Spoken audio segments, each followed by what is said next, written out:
क्यों नहीं देते? बेदम हुए बीमार दवा क्यों नहीं देते?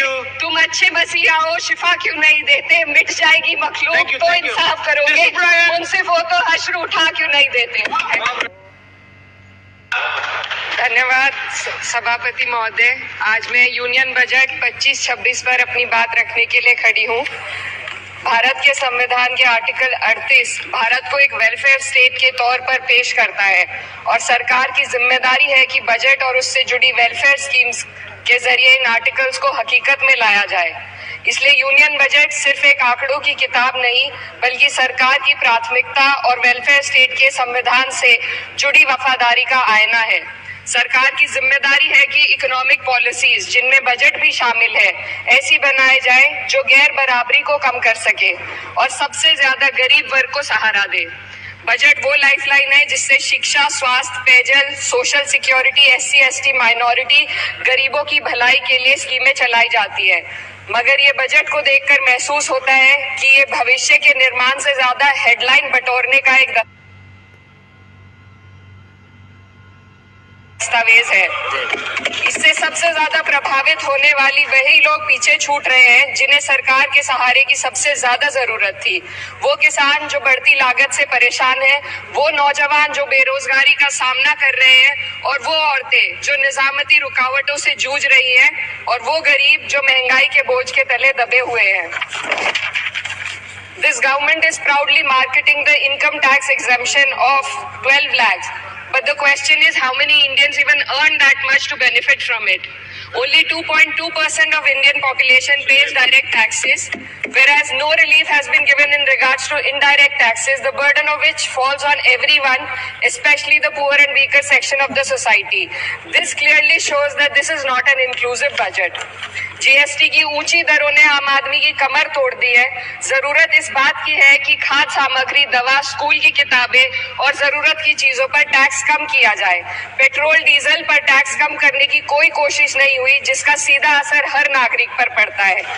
आर्टिकल 41 कहता है कि सरकार को ये कोशिश करनी चाहिए कि वो अपनी इकोनॉमिक हालात और रिसोर्सेज के हिसाब से लोगों को रोजगार दे। इस बजट ने बेरोजगारी दूर करने की दिशा में कोई ठोस उपाय नहीं दिया है। नई नौकरियों की बात तो छोड़िए, जो पहले से थी वो भी खत्म होती जा रही हैं। स्किल डेवलपमेंट प्रोग्राम के नाम पर करोड़ों खर्च किए जा रहे हैं, मगर सवाल ये है कि ट्रेनिंग लेने के बाद कितने नौजवानों को असल में नौकरी मिल रही है। सरकार के पास इसका भी कोई आंकड़ा नहीं है। सरकारी विभागों में लाखों पद खाली हैं, मगर भर्ती का कोई प्लान नहीं है। आर्टिकल 45, जिसके द्वारा सरकार की जिम्मेदारी है कि हर बच्चे को 6 साल की उम्र तक फ्री और जरूरी तालीम मिले ताकि उनका बुनियादी तालीमी डेवलपमेंट सही से हो सके, जिसको संसद ने शिक्षा का अधिकार अधिनियम बनाकर और भी मजबूती दी थी, परंतु इसकी जमीनी हालत क्या है वो किसी से छुपी नहीं है। नगरीय क्षेत्रों में सरकारी स्कूलों में शिक्षक न होने की वजह से स्कूल बंद हो रहे हैं तथा दूरस्थ ग्रामीण क्षेत्र के स्कूलों में टीचर ही नहीं पहुंच पा रहे हैं। सरकार कह रही है कि डिजिटल इंडिया और AI से तालीम का इंतजाम होगा, मगर जरा जमीन पर देखिए, उत्तर प्रदेश में सिर्फ 22% सरकारी स्कूलों में कंप्यूटर है। मेरे संसदीय क्षेत्र कैराना में कई सरकारी स्कूल शिक्षक न होने की वजह से बंद हैं और मदरसा एजुकेशन के बजट में 57% की कटौती कर दी गई है।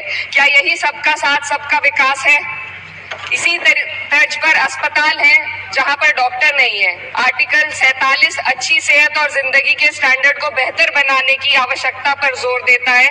राज्य की जिम्मेदारी है कि लोगों की सेहत और उनके वेलबींग को बेहतर करने के लिए जरूरी कदम उठाए, लेकिन हकीकत यह है कि इस बजट का सिर्फ 2% ही आम जनता तक पहुंच पाता है।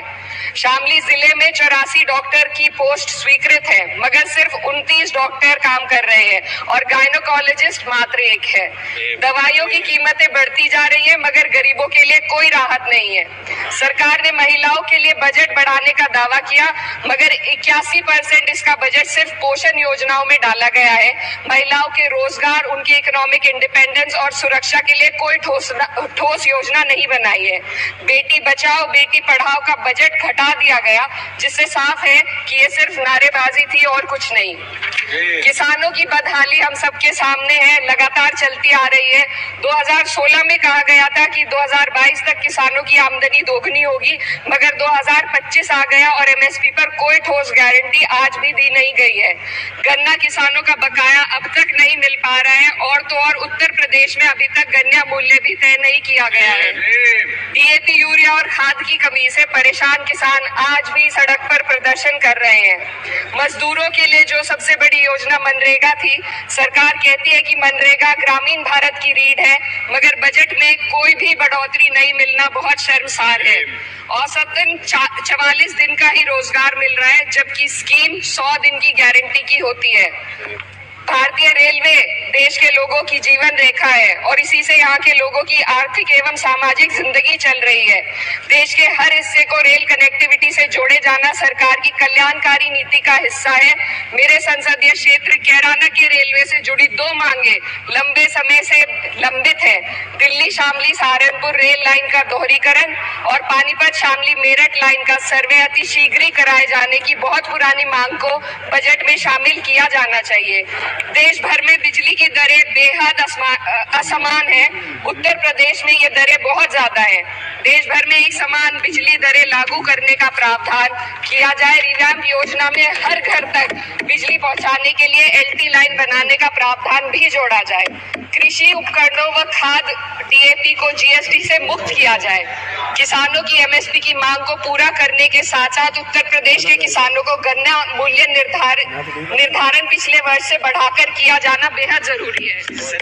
जनपद शामली व मुजफ्फरनगर को एनसीआर में तो शामिल किया गया है, परंतु वहां पर कोई विकास नहीं हुआ तथा उसको कोई भी लाभ नहीं मिला है। वहां के लोग सिर्फ प्रदूषण के बाध्यकारी नियमों से परेशान हैं, इसलिए दोनों जनपदों को एनसीआर की सीमा से बाहर किया जाना चाहिए।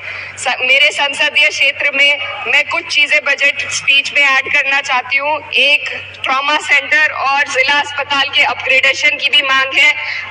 जनपद शामली और सहारनपुर में एक महिला डिग्री कॉलेज खोला जाए। कैराना में सर जस्ट कंक्लूडिंग, यमुना नदी के घाट पर सौंदर्य कार्य का भी कार्य जोड़ा जाए। जनपद शामली में टेक्सटाइल पार्क की स्थापना की जाए और जो संसद निधि है, सांसदों को केवल 5 करोड़ रुपए दिए जाते हैं और एमएलए, उत्तर प्रदेश के एमएलए को भी 5 करोड़ दिए जाते हैं। हमारी मांग है या तो इसे बढ़ाकर 25 करोड़ किया जाए या फिर सिरे से खारिज किया जाए। The union budget was an opportunity to address the pressing. Sir, just 1 minute. Please, 2 more speakers are in your party. Sir, just pressing concern of India's citizen, rising unemployment, soaring inflation, crumbling public services, and deepening rural distress. Yet, instead of offering real solution, the government has focused on optics and half measures. While tax relief for the middle class is welcome, it does nothing for the millions who earn too little to benefit from it. Education remains underfunded, rural employment stagnates, and farmers continue to struggle without meaningful support. The delays in conducting the census and caste census further exposes the government's disregard for data-driven policy making and social justice. India needs a budget that prioritizes its people, not just its economic headlines. A budget that invests in human capital, strengthens social security, and ensures dignity and stability for all. But what we have instead is another missed opportunity, one that fails the poor, the youth, the farmers, and the women of this country. Budget प्रस्ताव पर अपने विरोध को मैं 2 पंक्तियों में आपके सामने रखना चाहूंगी। बेदम हुए बीमार दवा क्यों नहीं देते? बेदम हुए बीमार दवा क्यों नहीं देते? तुम अच्छे मसीहा हो, शिफा क्यों नहीं देते? मिट जाएगी मखलूक तो इंसाफ करोगे, उनसे वो तो हश्र उठा क्यों नहीं देते? Subrayan, Subrayan,